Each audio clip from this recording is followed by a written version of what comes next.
قتل سے بھی زیادہ سخت ہے. یہاں فتنے سے مراد شرک ہے, اور اللہ تعالیٰ نے قرآن مجید میں یہ بات واضح طور پر فرمائی ہے, ان الشرک لظلم عظیم, بے شک جو شرک ہے یہ سب سے بڑا ظلم ہے.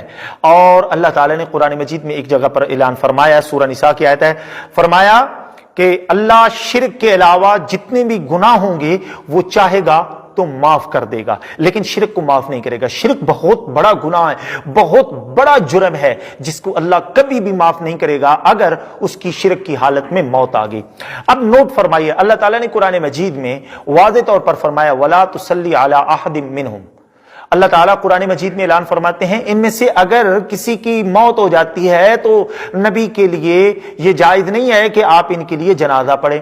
اور دوسرے مقام پر اللہ تعالیٰ نے قرآن مجید میں واضح طور پر سورہ توبہ میں فرمایا ہے کہ ما کان للنبی ان یستغفروا للمشرکین ولو کانوا اولی قربا. نبی کے لیے یہ جائز نہیں ہے کہ وہ ایسے لوگوں کے لیے مغفرت اور جنازہ کی دعا کرے جو مشرک ہیں اگرچہ وہ ان کی قریبی رشتہ دار ہیں.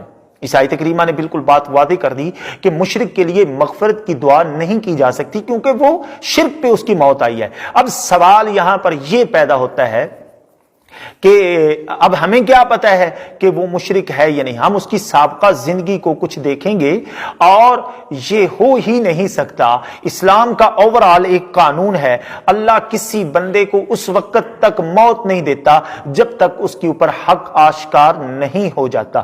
جب اس پہ حق آشکار ہو جاتا ہے تو پھر اس کو موت آ جاتی ہے. لہذا اگر کسی شخص کی حالت شرک میں موت ہو جائے تو اس کا شرعاً جنازہ پڑھنا حرام ہے بالاتفاق تمام مسلمانوں کے نزدیک. امید ہے انشاءاللہ آپ کو آپ کے سوال کا جواب مل چکا ہے.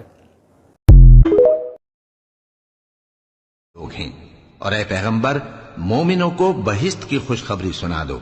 پیغمبر اور مسلمانوں کو شایع نہیں کہ جب ان پر ظاہر ہو گیا کہ مشرک اہل دوزخ ہیں تو ان کے لیے بخشش مانگیں, گو وہ ان کے قرابت دار ہی ہوں. اور ابراہیم کا اپنے باپ کے لیے بخشش مانگنا تو ایک وعدے کے سبب تھا جو وہ اس سے کر چکے تھے, لیکن جب ان کو معلوم ہو گیا کہ وہ اللہ کا دشمن ہے تو اس سے بیزار ہو گئے.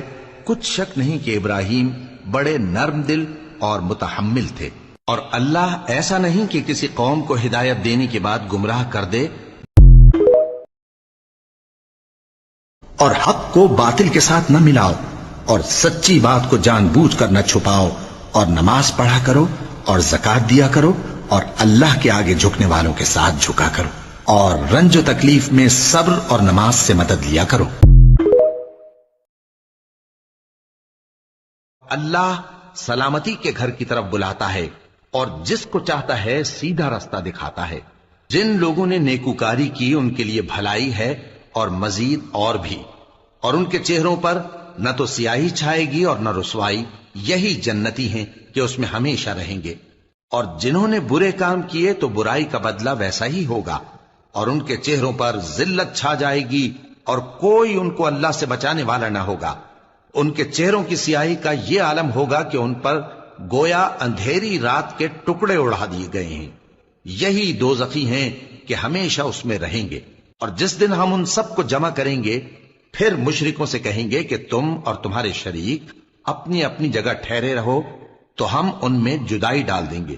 اور ان کے شریک ان سے کہیں گے کہ تم ہم کو تو نہیں پوجا کرتے تھے, بس ہمارے اور تمہارے درمیان اللہ ہی گواہ کافی ہے, ہم تمہاری پرستش سے بالکل بے خبر تھے.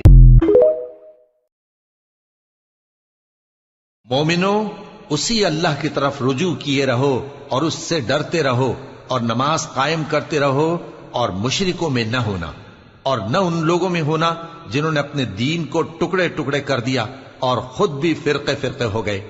ہر فرقہ اسی میں مگن ہے جو اس کے پاس ہے, اور جب لوگوں کو تکلیف پہنچتی ہے تو اپنے پروردگار کو پکارتے ہیں اسی کی طرف رجوع کرتے ہوئے. پھر جب وہ ان کو اپنی رحمت کا مزہ چکھاتا ہے تو ایک فریق ان میں سے اپنے پروردگار کے ساتھ شرک کرنے لگتا ہے تاکہ جو ہم نے ان کو بخشا ہے اس کی ناشکری کریں. سو خیر, فائدے اٹھا لو, ان قریب تم کو اس کا انجام معلوم ہو جائے گا. کیا ہم نے ان پر کوئی ایسی دلیل نازل کی ہے کہ پھر وہ ان کو اللہ کے ساتھ شرک کرنا بتاتی ہے؟ اور جب ہم لوگوں کو اپنی رحمت کا مزہ چکھاتے ہیں تو وہ اس سے خوش ہو جاتی ہیں, اور اگر ان کے اعمال کے سبب جو ان کے ہاتھوں نے آگے بھیجے ہیں